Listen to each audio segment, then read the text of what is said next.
السلام عليكم. اليوم ان شاء الله بقول لكم قصة الرضيع. الرضيع هذا لقوه عند باب مسجد بعد ما طلعوا المصلين من صلاة الفجر. كان بعز البرد، تعرفون برد الخليج برد يمرض يدخل في العظام معروف، فكان برد شديد. لما طلعوا لقوا صوت، يسمعون صوت يعني صوت رضيع يبكي يعني صراخ. يتلفتون لقوا كرتون بيض. المصلين طبعا لقوا كرتون بيض. الكرتون فيه لفة حاطين فيه الرضيع هذا، وكان معاه فقط علبة حليب ومعاه كريم والرضاعة مالته فقط. وانا اشكر في احد المتابعين يعني حل اللغز، يعني شطف اللغز، يعني ما حله شطفه، يعني اللي هو قال شلون توصلوا حق ام الرضيع او ابو الرضيع. المهم بعد ما عثروا عليه بلغوا السلطات الامنيه واحضروا، بلغوا في وحده يسمونها وحده الاطفال الخدج اللي موجوده في المستشفى. فاخذوا الطفل وفحصوه، الحمد لله كان بحالته صحيه ممتازه يعني، وكان ولد. المهم اشتغلوا المباحث على الموضوع، حاولوا انه يشوفون كاميرات المنطقه كلها بالفتره هذه، ما عثروا على شيء، يعني ما عثروا على سياره دخلت وطلعت يعني مثلا كذي الطريقه هذه. والمسجد هذا ما كان فيه، لانه مسجد صغير اصلا ما كان فيه كاميرات خارجيه يعني، حتى ما يوضح اذا يعني في احد شلون ترك الطفل ومشى. فالموضوع كان صعب بالنسبه لهم في البدايه، وهذا اجراء روتيني يسوون المباحث على طول. يروحون ياخذون يشيكون على بصمه قدم الطفل. كل مستشفى لما يولدون الاطفال ياخذون بصمه القدم حق المولود.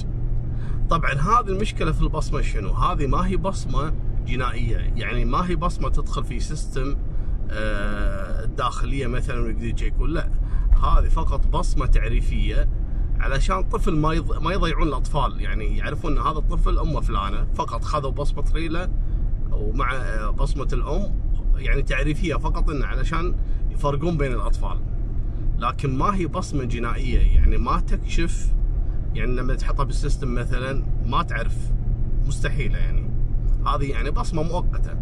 المهم راحوا حق المستشفيات. طبعا المشكله شنو؟ في مستشفيات عامه ومستشفيات خاصه.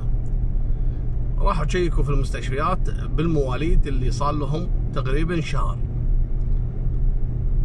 تشيكوا على البصمه قالوا فعلا هذا مولود صار له تقريبا عمره 3 أسابيع تقريبا، يعني اقل من شهر. قالوا انه بتشيك على المواليد، ما شاء الله المواليد طلعت اعداد هائله. وطبعا في الكويت مو بس كويتيين، في كذلك وافدين، عددنا 4,200,000. فعليك الحسبه بالشهر هذا كم مولود؟ مو اقل من 1000 قول مثلا طفل. قعدوا يشيكون على طفل، يدقون على اهاليهم يحضرونهم، الطفل هذا وين طفلكم؟ ويقول موجود، يهدونهم الثاني الثالث خذ منهم الموضوع مده طويله. تعرفون مرات ابو الولد مثلا مو موجود، ما حد يرد، لازم تستدعيهم، لازم الموضوع طول وياهم. يوم شيكوا ولا كل الاطفال اللي شيكوا عليهم في المستشفيات وعندهم بصمه موجودين وعايشين عند اهاليهم. زين هذا الطفل ما له بصمه في المستشفيات، يعني اكيد ولاده منزليه او ولاده عن طريق عياده، لكن العياده هذه ما اخذت البصمه او اجراءاتها كانت غير قانونيه، ما هم عارفين. الموضوع تصعب وياهم شوي. يشيكون على خط الورقه، كانت وياه الورقه الولد كاتب فيه روح الله لا يردك. تشيكوا على الخط، المباحث الجنائيه وكذا. طبعا من المستحيلات لما اعطيك ورقه مكتوب فيها خط بس يكون المتهم مجهول، مستحيل. هذه لازم تحدد، مثلا اقول لك هذول 10 اشخاص وهذا التوقيع حق منو فيهم، اوكي ممكن انت تعرف من بين ال10 اشخاص، لكن من 4 مليون نسمه وعلى خط هذا شيء مستحيل، حتى ما تصير حتى بالافلام. قالوا اوكي الحين شلون الحل؟ ما في اي دليل، الكرتون عليه شيء، على عنوان، عليه فاتورة، ما في شيء. زين هني في يعني عندهم طريقة، وهذه طريقة معروفة عند المباحث، لكن اللي عندهم خبرة، بس هذا يسمونه الطريق الصعب. هذا أصعب نظام بحثي في المباحث، اللي هم يكشفون عن مصادر المواد. طبعا الكريم ما عليه يعني مصدر، ولا الرضاعة، ولا كذلك الورقة. عندهم علبة الحليب، وهذا في واحد من التعليقات قال ممكن علبة الحليب، كلامه صحيح، لكن شلون الطريقة أنا بقول لكم شنو صار، وشوفوا مدى صعوبتها الموضوع. جابوا علبة الحليب، علبة الحليب دائما يكون فيها باركود، هذا الباركود تلزم وزارة الصحة أي منتج غذائي، يعني خصوصا مال الأطفال، حق أطفال لازم يكون عليه باركود، علشان كنوع من الحماية وكذا. المهم راحوا أخذوا الباركود، وين توجهوا فيه؟ توجهوا فيه حق الشركة الأم المصدرة لهذا النوع من الحليب. طبعا في شركات كثيرة، لكن في نوع له وكيل. هذا راحوا حق الوكيل، السلام عليكم. وعليكم السلام. هذا العلبة، هذه العلبة الباركود هذا تقدر تعرف لنا منو اللي اشتراه؟ قال هذا شيء مستحيل. ليش؟ احنا كل ما رحنا مكان قالوا مستحيل. ليش؟ قال احنا بالاسبوع الواحد نصدر في السوق 50,000 علبة. يعني وين تلقى؟ يعني لو تقعد تبحث يبيلك يعني ايام واشهر وسنوات. قالوا اوكي خلاص، في طريقة ثانية. قالوا شنو؟ عطنا هالعلبة هذه الحليب تكون في اي كرتون. قال كذي اوكي، لان كل كرتون يكون فيه تقريبا 100 علبة، كراتين الكبار، داخل الكراتين كراتين صغار، انتم عارفين النظام. قال في كرتون الكراتين هذه تكون فيه مثلا 100 علبة، احنا نقدر نعرف بالباركود مثلا من رقم 1 ل 100 بهالكرتون هذا، من مثلا من 100 لعدد 200 يكون بالكرتون هذا. فاهم شلون؟ قالوا له اوكي عطنا كم رقم الكرتون اللي كانت فيه العلبة. قال لهم هذا رقم الكرتون. قال زين نبي نعرف الكرتون هذا لما توزعونه من اللي يستلمه. قالوا في مناديب بالاسواق، في عندنا مناديب حق الجمعيات، في عندنا مناديب حق الصيدليات، في عندنا مناديب حق المستشفيات الخاصة، وفي عندنا مناديب حق مستشفى الأطفال في الكويت، وكل واحد له تخصص. قالوا اوكي عطنا منو هالمندوب اللي استلم الكرتون. قال هذا المندوب اللي استلم الكرتون، انا ادري شويه راح تعقدون، لكن عيش اللحظه المباحث شلون يعاني علشان يوصل حق معلومه فقط، ممكن تضبط اياه وممكن ما تضبط. قالوا له زين، قال لهم هذا المندوب هو اللي استلم عدد الكراتين، مثلا 4-5 كراتين، من بينهم الكرتون اللي فيه العلبه. استدعوا المندوب، تعال هذه العلبة بالكرتون رقم كذا وين وزعتها؟ قال انا ما اوزعها على مكان واحد، لا يعني مثلا الكرتون واحد اوزعه مثلا على 7 صيدليات او 3 مستشفيات او اسواق شعبية. يوم شيكوا ولا عنده تقريبا 15 موقع، من بينهم صيدليات ومن بينهم جمعيات. قالوا اوكي، اخذوا العلبة ورقم الكرتون وراحوا حق 7 صيدليات والجمعيات اللي ذكرها المندوب. الحين يشيكون داخل الجمعيات وداخل الصيدليات، كل جمعية يروحون تفضل يا الغالي اضرب الباركود، هذه العلبة انباعت من عندكم ولا لا؟ الاولى لا، الثانية لا، الثالثة لا، الرابعة لا. راحوا بالنهاية عند صيدلية ضرب الباركود، قال نعم هذا العلبة احنا اللي بايعينها، يعني مسجلة من مبيعات الصيدلية هذه. قالوا ممتاز الحمد لله. هذه العلبة يبين معاك بعتها حق منو؟ يقول ايه يبين عندي انا بعتها لمنو. طبعا المباحث حاطين املهم على الله طبعا، ثم على انه يكون الشخص اللي اشترى العلبة اشتراها عن طريق الكينت، علشان شنو؟ يقدرون يكشفون بياناته. لكن اذا طلع كاش، هذا كل اللي سووه ما منه فايدة. يوم تشيك شو اسمه الكاشير مال الصيدلية، ضرب لهم باركود، قالوا نعم هذا احنا بعناه، لكن بعناه كاش، يعني ما في بيانات المشتري. قال زين، في طريقة ثانية. هذا الكريم اللي كان معاه بالعلبة، هل اشتراه من نفس الصيدلية؟ يعني تشيك الكاشير قال فعلا هذا مشترى نفس الصيدلية. قالوا زين عطنا تاريخ بيع العلبة وتاريخ بيع الكريم، طلعوا نفس اليوم. قالوا ممتاز، اليوم هذا اللي صارت فيه البيعة نبي تسجيل الكاميرا، كاميرا الصيدلية. اخذوا اذن نيابة وعطوه حق الصيدليين، طلع لهم الكاميرا بتسجيل اليوم اللي تم بيع علبة الحليب وكذلك الكريم. تبون الصدمة وين يا جماعة؟ الصدمة لما قال لهم الصيدلي، قال لهم الكاميرا اللي عندنا تصور فقط كل تقريبا 45 يوم او 40 يوم، فتسجل 45 او 40 يوم، وبعد ال40 يوم هذا ترد تسجل على اول حلقة. انتم فاهمين الفكرة شلون؟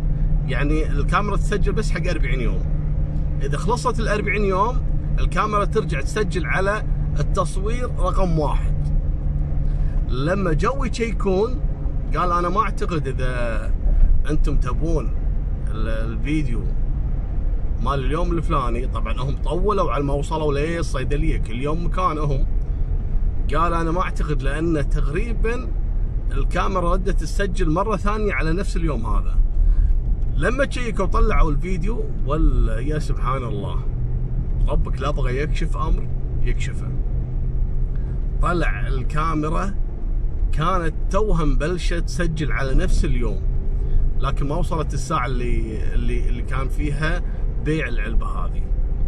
انصدموا من بعض، قال الحمد لله الحمد لله ان ما تأخرنا.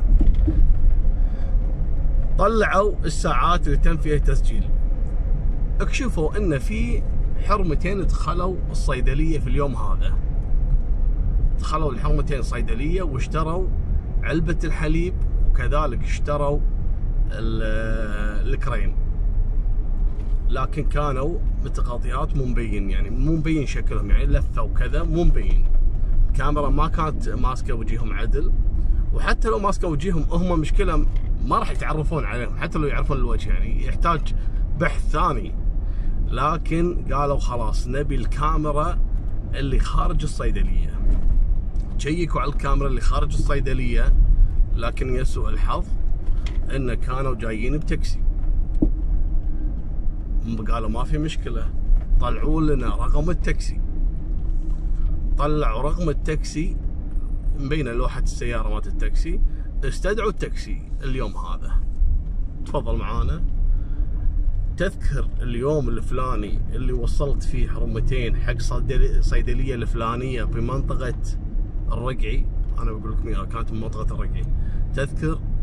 قال شو انا ما اذكر من زمان. تذكر؟ قال لي اذكر. من وين جايبهم؟ انا ما اذكر من وين، وانا زباين يدخلون علي واجد وكذا وكذا. حبيبي لا تقول لي يدخلون واجد، لازم تذكر لنا، لازم تذكر، اعصر مخك. هذول حرمتين، مو كل يوم راكبين معك حرمتين، مو معقوله. راحوا صيدليه، كلهم راحوا صيدليه، مو معقوله، لابد انك تتذكر. لكن هم شكوا في نفسه او صاحب التاكسي انه ليش مو راضي يتذكر، موضوع بسيط يعني، مو موضوع صار له سنه، ليش يتردد؟ فقاموا ضغطوا عليه. الصدفه انه طلع هذا اصلا مو تاكسي، هذا اصلا واحده من الحريم هذول زوجته.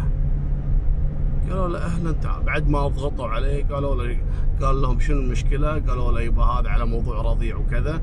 خاف وقالوا له اذا انت يعني مخبي علينا اي معلومه ترى راح تتحمل يعني راح تكون شريك انت في الجريمة.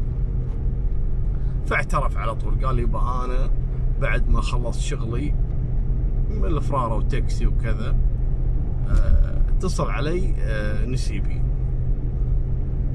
نسيبك؟ منو نسيبك؟ نسيبه طبعا سوري الجنسية. انا ما اقول سوري بس عشان لازم كل قضية نذكر منو صاحب القضية، حتى لو كان كويتي، حتى لو كان، علشان ما نظلم جنسية ضد جنسية، وبعدين هذا اعمال فردية ما تسيء حق جنسية. المهم قال يبا انا هو سوري، وقال انا نسيبي سوري. اتصل علي، كانت عنده مشكلة وقلت له شنو آمر. قعد وياه، ايش فيك عسى ما شر؟ قال يبا طبعا هذا اللي قدامنا محكمة الكويت، شوفوا المحكمة العدل هذه اللي بعد الإشارة على طول. زين، قال أنا عندي متزوج فلبينية بالسر، والفلبينية هذه يعني احنا متفقين ان نعيش ويا بعض، ويعني بس بدون عيال بدون كذا، ولأنها هي تدري ان انا متزوج. طبعا هذا متزوج منو؟ اخت نسيبه، هذا اللي يسولف وياه، اللي داق علي يقول له الحق علي، وانا ما ابي مشاكل وكذا. ليش سوي كذي؟ انا عندي مشاكل مع زوجتي اللي هي اختك يعني، واضطريت اني اتزوج عشان ابتعد عنها شوي ومن الحكي هذا. المهم هذه متزوجها بالسر، طبعا شغل عرفي يعني، ها مو توثيق عقد زواج وكذا، لا هذا على يميننا مجلس الأمة. زين، فمتزوجها زواج عرفي يعني، وانه بالسر، وانه ما يجيبون عيال وخلاص يعيشون مع بعض، لانه هو اصلا متزوج وعنده عيال. فاحملت منه يوم من الايام، احملت منه وقالت له ان انا ترى حامل. يقول وهي كانت متعمده تسوي كذي علشان تبيني اوثق العقد زواج، واني اكشف زواجي منها، وانا ما اقدر، ووضعي وتعرف، وزوجتي انا تدور المشاكل، اللي هي ام العيال تدور المشاكل، وانا ما اقدر. المهم متورط. فانتظرها يوم من الايام لين ولدت. يا جماعه توقعوا ايش سوى فيها؟